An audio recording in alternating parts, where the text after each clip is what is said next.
Puji Tuhan, kita akan berdoa. Bapa, kami bersyukur untuk setiap kesempatan yang Engkau berikan bagi kami.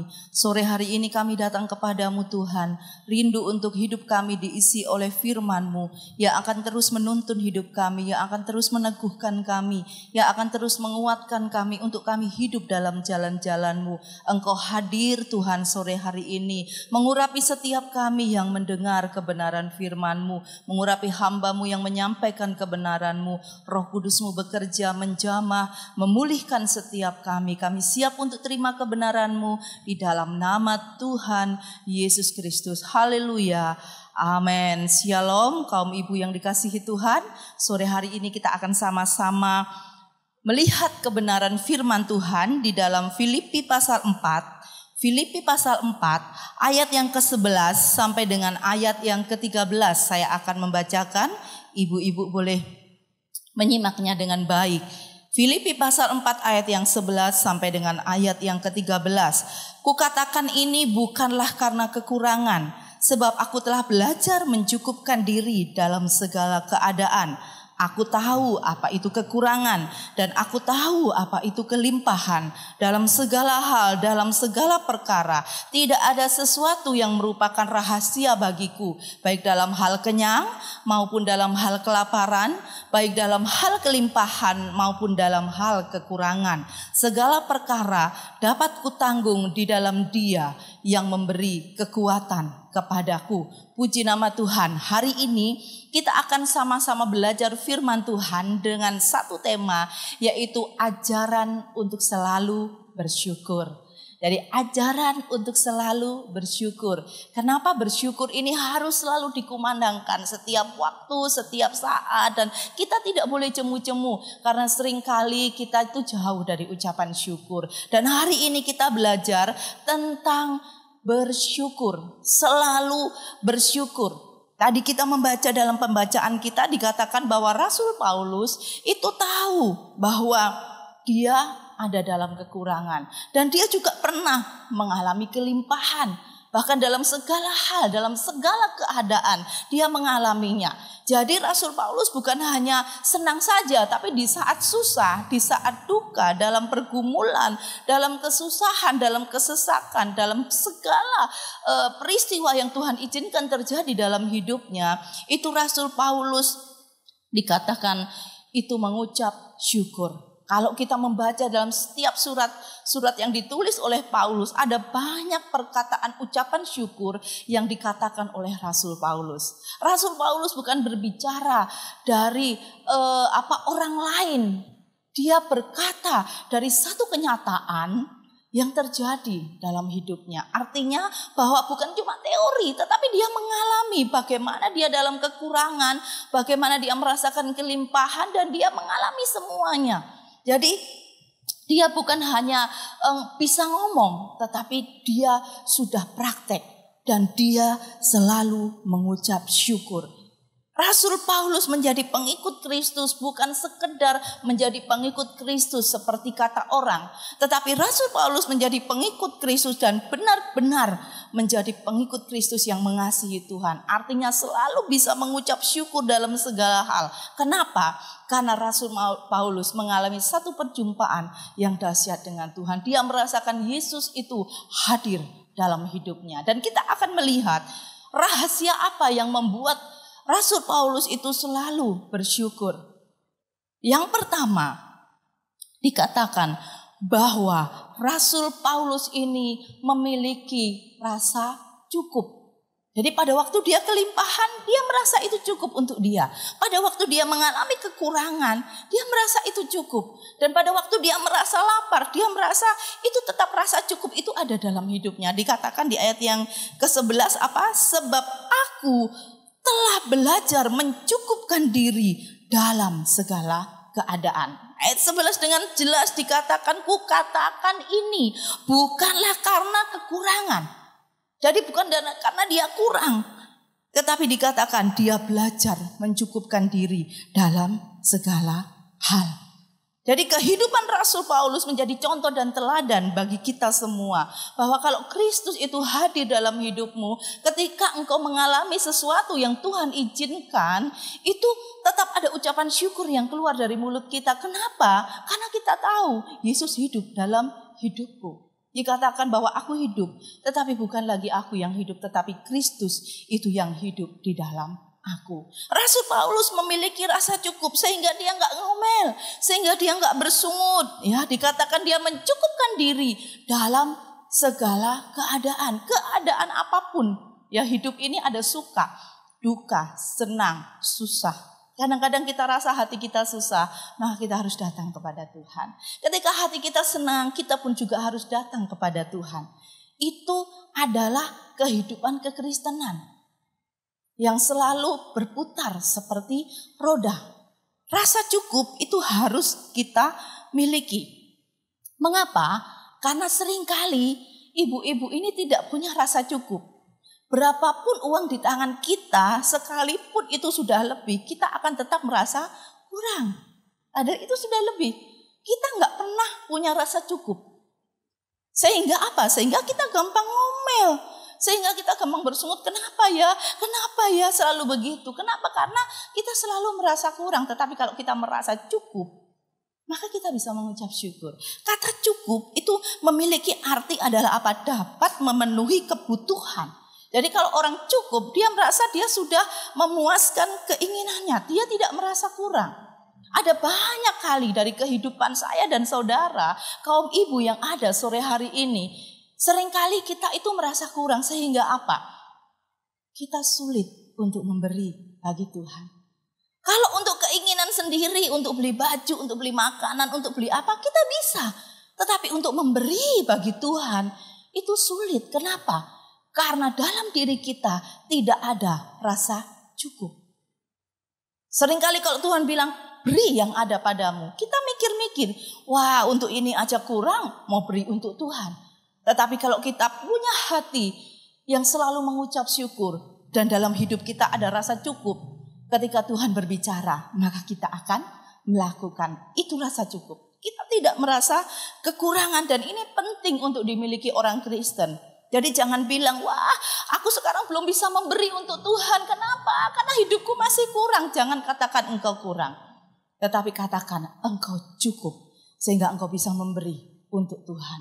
Untuk memuliakan nama Tuhan. Yang kedua, rahasia untuk selalu bisa bersyukur adalah belajar mempercayai Tuhan dan bukan diri sendiri. Kenapa kita nggak bisa bersyukur? Karena kita nggak percaya sama Tuhan. Kita selalu melihat, aduh diriku kok seperti ini, aduh diriku kok seperti ini. Jadi pusat kepada diri sendiri.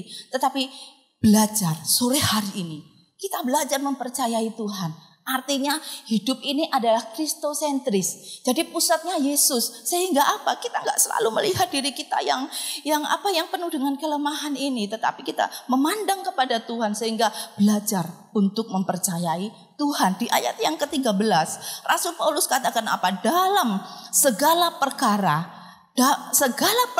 dapat kutanggung di dalam Dia yang memberi kekuatan kepadaku. Jadi kita nggak mampu, ya. Kita lemah, ya. Tetapi dikatakan ada Yesus yang memberi kekuatan. Sehingga apa? Sehingga kita sanggup untuk menanggung. Sehingga kita sanggup untuk memikul. Kenapa? Karena ada Yesus yang memberi kekuatan kepadaku. Ini belajar mempercayai Tuhan. Dalam kehidupan kaum wanita, mari kita belajar untuk bersandar kepada Tuhan. Untuk fokus kepada Tuhan. Bahwa Tuhan sanggup untuk mencukupi hidupmu. Bahwa Tuhan sanggup untuk menyediakan apa yang engkau perlu. Tetapi bukan berarti kita cuma duduk-duduk di rumah. Firman Tuhan katakan bahwa orang itu harus bekerja. Jadi ora et labora. Berdoa dan bekerja. Jadi wanita-wanita Kristen gak boleh malas. Cuma duduk-duduk di rumah tapi ingin berkat Tuhan yang besar. Enggak. Kita harus bekerja sesuai dengan talenta yang Tuhan berikan dalam hidup kita. Ora et labora. Artinya apa? Berdoa dan bekerja. Firman Tuhan katakan kalau enggak bekerja, enggak makan. Jadi kalau orang malas jangan pikir bisa makan. Jadi mempercayai Tuhan, kita melakukan apa yang sudah Tuhan taruh dalam hidup kita. Kita terus melakukannya. Kita berdoa, kita bekerja, dan Tuhan yang memenuhi kebutuhan hidup. Tuhan yang menyediakan yang kita perlu. Dan kita harus belajar. Belajar itu kontinu. Belajar itu selalu. Tidak pernah berhenti. Dan mari sebagai anak-anak Tuhan, sebagai wanita-wanita Kristen, sebagai ibu-ibu rumah tangga, mari kita belajar untuk mempercayai Tuhan. Yang ketiga, yang terakhir.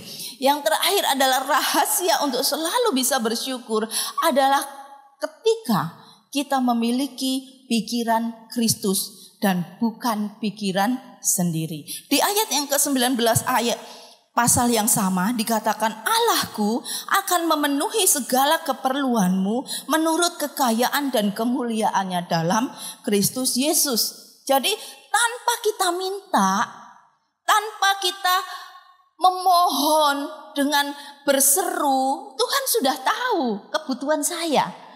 Tuhan sudah tahu keperluan ibu-ibu. Dan kapan Tuhan mau jawab? Tuhan so tahu. Firman Tuhan katakan, Allahku akan memenuhi segala keperluanmu. Dikatakan apa? Menurut kekayaan dan kemuliaannya dalam Kristus Yesus. Menurut siapa? Bukan menurut saya. Bukan menurut ibu-ibu. Bukan menurut wanita-wanita Kristen. Tetapi menurut kekayaan dan kemuliaannya di dalam Yesus Kristus. Semua disediakan bagi kita yang percaya kepada Tuhan. Ketika kita memiliki pikiran Kristus, maka Tuhan menyediakan segala yang kita perlu. Jadi kalau pakai pikiran duniawi, itu kita nggak akan mendapat apa-apa. Kenapa? Karena apa yang kita lihat, apa yang kita dengar. Tetapi memiliki pikiran Kristus adalah kita percaya bahwa yang tidak bisa itu menjadi bisa. Kalau duniawi tidak bisa ya tidak bisa. Tidak boleh ya tidak boleh. Mustahil ya mustahil. Tetapi kalau pikiran Kristus, yang mustahil menjadi nyata. Yang tersembunyi Tuhan akan bukakan. Yang tidak dapat dilakukan oleh saya dan saudara, Tuhan siapkan. Disediakan, dibukakan bagi kita semua. Asal kita percaya. Kenapa? Karena Allahku itu akan memenuhi segala keperluan menurut kekayaan dan kemuliaannya dalam Kristus Tuhan. Jadi sore hari ini kita mau belajar untuk memiliki rasa cukup.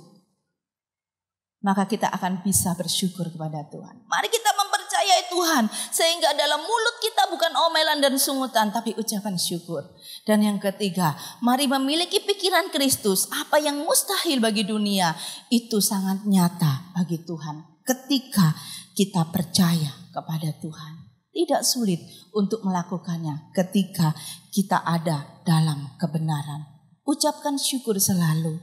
Ucapkan syukur senantiasa. Maka berkat Tuhan akan diberikan bagi kita semua. Amin firman Tuhan. Kita akan berdoa. Bapa, kami bersyukur untuk setiap kebenaran firman-Mu. Ampuni setiap kami Tuhan. Seringkali kami menginginkan hal-hal menurut keinginan diri kami sendiri. Sehingga kami tidak punya rasa cukup. Sehingga kami tidak percaya Tuhan. Sehingga kami pakai pikiran duniawi. Yang menyebabkan kami tidak bisa mengucap syukur. Tetapi sore hari ini Tuhan, firman-Mu datang kepada kami.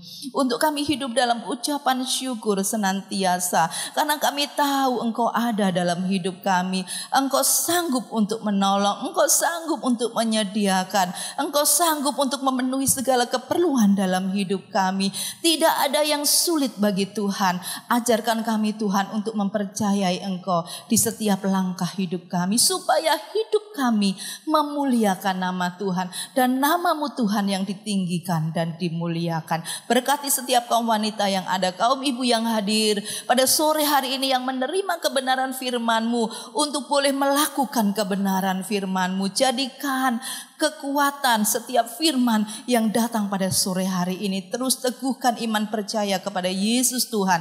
Dan kami percaya bahwa kasih setia-Mu, damai sejahtera-Mu, dan iman yang teguh Engkau selalu pertambahkan dalam setiap kehidupan kaum ibu yang ada pada sore hari ini dan sampai selamanya. Mengucap syukur Engkau baik di dalam nama Yesus. Haleluya. Amin.